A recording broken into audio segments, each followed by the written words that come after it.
Chega essa época do ano e a discussão é sempre a mesma, né? O Campeonato Carioca. Ele vale a pena para os grandes clubes do Rio? Olhando para o bolso, a conta fecha no final do mês?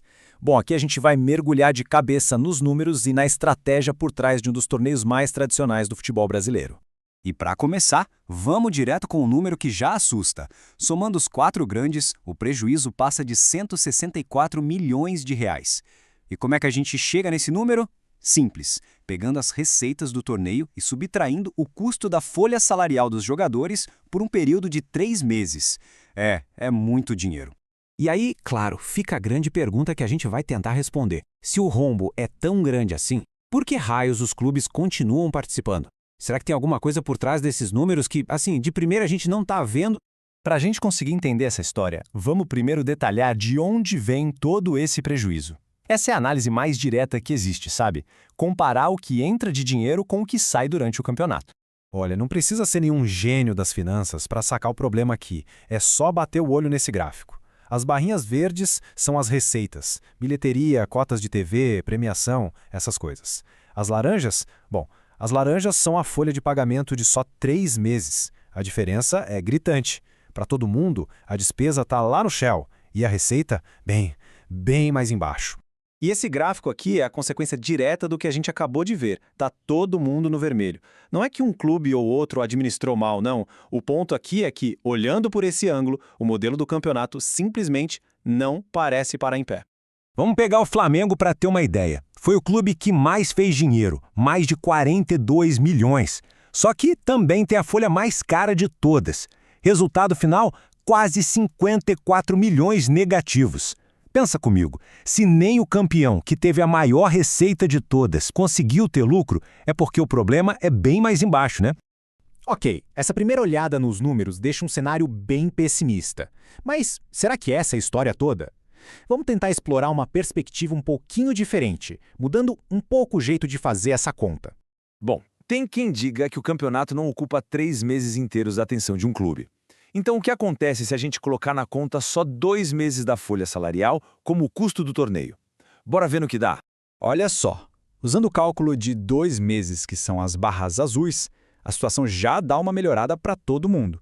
O prejuízo diminui e a gente vê isso bem na comparação com as barras cinzas, que era a análise anterior. O Fluminense, por exemplo, chega bem mais perto de empatar as contas, mas ainda está todo mundo perdendo dinheiro. O novo prejuízo total, com essa conta de 2 meses, cai para um pouco menos de 87 milhões. É uma baita redução, quase cortou pela metade. Mas vamos combinar, ainda é dinheiro pra caramba. A conta, no fim das contas, continua sem fechar. Então, se mesmo ajustando o cálculo, o resultado continua negativo, talvez o problema não seja o cálculo em si. Talvez o problema seja a pergunta que a gente está fazendo desde o início. E é aqui que a nossa análise dá uma virada de chave. E a virada está toda nessa frase aqui, presta atenção. A folha de pagamento não é uma despesa que o Campeonato Carioca cria. Os clubes teriam que pagar esses salários de qualquer jeito, com ou sem o torneio, porque os contratos dos jogadores são anuais. Isso tem um nome no mundo dos negócios: custo fixo. É uma despesa que existe não importa o que aconteça. E a folha salarial é o maior custo fixo de um clube. Ela existe se o time está jogando o Carioca, a Libertadores, ou se está só treinando. Então, pegar esse custo todo e jogar nas costas de um único torneio é um erro de perspectiva. Sendo assim, a gente precisa mudar a pergunta. A questão não é o Carioca paga os salários.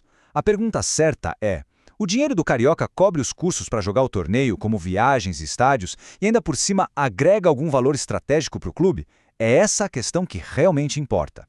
Com essa nova pergunta na cabeça, agora sim, vamos analisar a situação de cada um dos 4 grandes e dar um veredito sobre a participação deles no campeonato.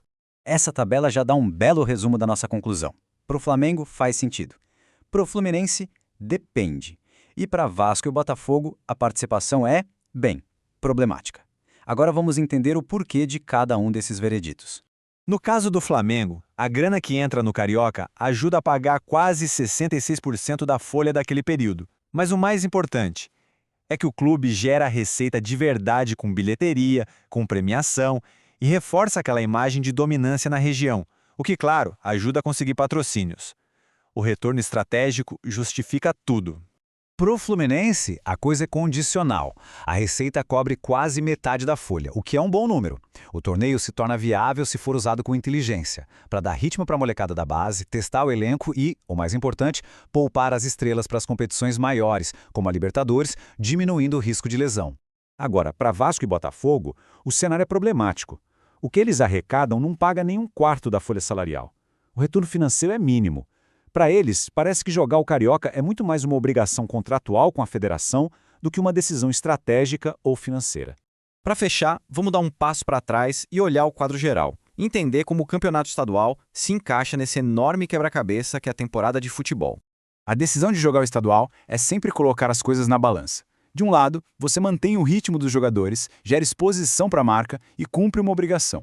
Do outro, o retorno financeiro é baixo, o risco de lesão é alto e a grana da bilheteria está diminuindo. Não é uma escolha simples. Então, a conclusão é a seguinte. Se a gente olhar para o Carioca como um produto isolado, ele não se paga. Para ninguém. O valor real dele só aparece quando a gente entende que ele é uma peça dentro de um sistema muito maior.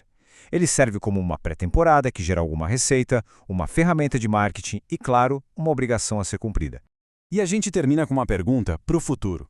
Com os custos dos clubes, especialmente a folha salarial, subindo sem parar e as receitas dos estaduais numa tendência de queda, fica a questão: até quando esse modelo atual vai aguentar? Essa é uma discussão que, com certeza, ainda vai longe.